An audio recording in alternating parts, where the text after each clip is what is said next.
et leur donner des perspectives d'emploi et des perspectives de réinsertion. Pour les Sénégalais qui sont en Europe, tout comme pour les Africains qui sont en Europe avant cette vague, il n'est pas question de les toucher et il faut préserver leurs droits. Et je pense que là-dessus, nous sommes tout à fait en phase avec l'Europe. Mais moi, je dis clairement, je ne peux pas accepter disons, une balance entre migration ou coopération. Ça, ce n'est pas acceptable. Monsieur le Président, vous allez rencontrer votre homologue, le président Hollande, qui est en fin de mandat. La France est en période électorale. Une campagne qui prend parfois des accents xénophobes, islamophobes. Vous êtes à la tête d'un pays laïque, certes, mais très musulman. Comment vous réagissez ? Nous avons 95% de musulmans, avec 4 à 5% de chrétiens. Nous vivons en parfaite harmonie. Il n'y a aucun problème. Donc, on voit bien que musulmans et chrétiens peuvent cohabiter.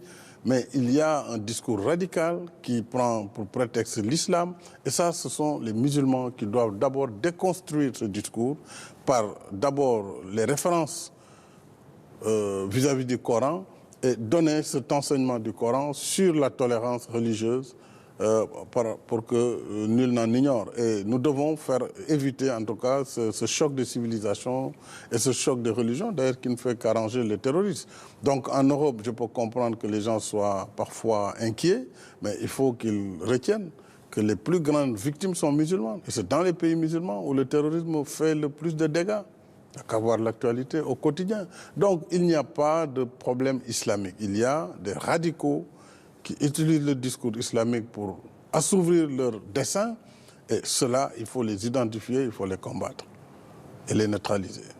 Il y a maintenant la cohabitation et l'Europe ne peut pas s'enfermer. Je crois que c'est donc le radicalisme, ou si les Européens ou certains pensent qu'ils peuvent se suffire à eux, ils se rendront compte qu'ils sont sur la mauvaise piste. Le monde est globalisé, les intérêts sont divers.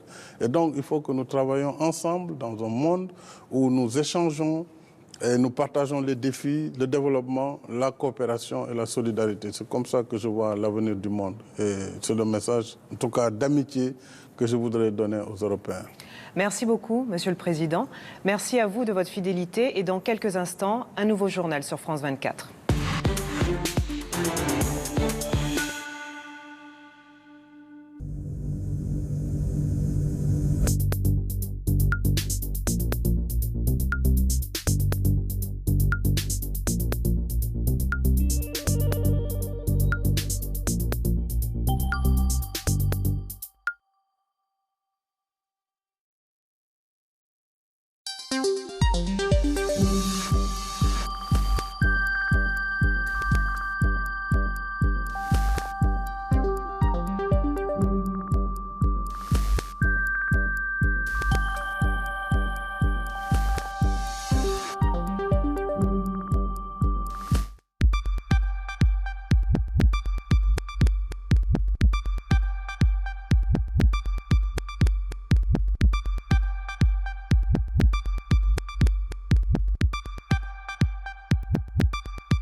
Il est 6h, bon réveil et bienvenue sur France Info. Voici les titres de votre journal.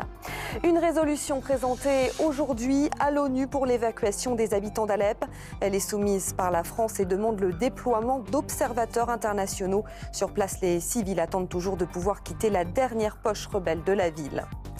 L'Amérique du Nord confrontée à une vague de froid, jusqu'à moins 40 degrés ressentis, du verglas, des tempêtes de neige. La zone subit ce qu'on appelle un vortex polaire. Et puis un Noël solidaire. En cette période de fête, les associations se mobilisent pour rompre l'isolement. Comme chaque année, les petits frères des pauvres vont à la rencontre des personnes âgées. Il serait encore jusqu'à 40 000 piégés dans la dernière poche rebelle. Les civils attendent toujours la reprise de l'évacuation à Alep. Ceux qui fuient craignent des représailles. Le Conseil de sécurité doit se prononcer aujourd'hui sur une résolution demandant le déploiement d'observateurs internationaux. Mathilde Gracia. Des coups de feu viennent d'être entendus alors que ses habitants fuient Alep-Est. Ces activistes filment la scène. Ces gens qui sont menacés par le régime courent maintenant vers le prochain barrage. La peur et la confusion règnent. Des familles qui ont tout emporté avec elles craignent pour leur vie. Vendredi dernier, le régime de Bachar el-Assad a mis fin à ces évacuations. Il accuse les rebelles de ne pas respecter les accords. Dans Alep-Est, la situation humanitaire reste catastrophique. Entre 15 et 40 000 personnes seraient toujours prises au piège, tentant de survivre malgré la faim et le froid.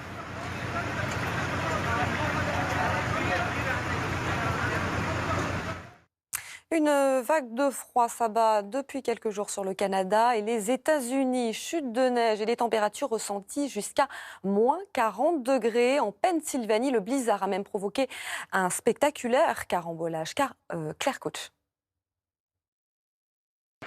Des voitures encastrées les unes dans les autres. Un poids lourd plié en deux sur le bas-côté de la route. Le blizzard qui s'abat sur la Pennsylvanie a provoqué de nombreux carambolages et blessé 3 personnes. J'ai été poussé sur l'autre voie, alors j'ai pilé, des voitures m'ont dépassé, un camion est passé par-dessus. Depuis 2 jours, le nord des États-Unis fait face à une vague de froid polaire, avec des températures ressenties jusqu'à moins 40 degrés, du jamais vu depuis 15 ans. Il fait froid, je préfère être chez moi au lit. En une matinée, le Minnesota compte déjà 285 accidents, des kilomètres de bouchons et des heures d'attente. Les voitures patinent, difficile d'avancer. Mais le plus dur reste à venir. Le pic de froid est attendu pour la nuit prochaine, avec des chutes de neige et des pluies verglaçantes. Politique en France et la campagne des primaires à gauche peut réellement commencer. La Haute Autorité a validé 7 candidatures.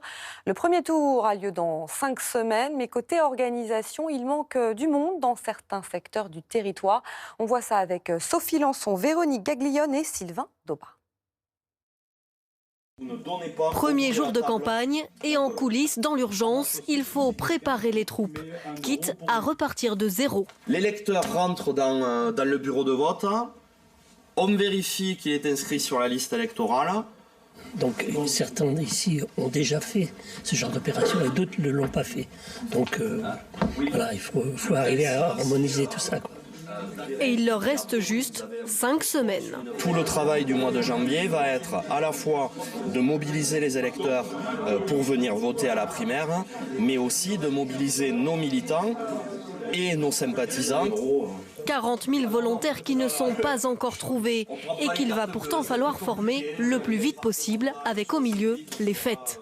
Du coup, au siège du Parti socialiste à Paris aussi, c'est la fébrilité. Les réunions s'enchaînent jusque tard le soir. Il faut établir les listes électorales basées sur les fichiers nationaux. C'est une opération qui est longue, qui est fastidieuse, qui est un peu stressante parce qu'il y a à peu près 45 millions d'électeurs en France. Donc en fait, ça, derrière, il y a un fichier Excel de 44 000.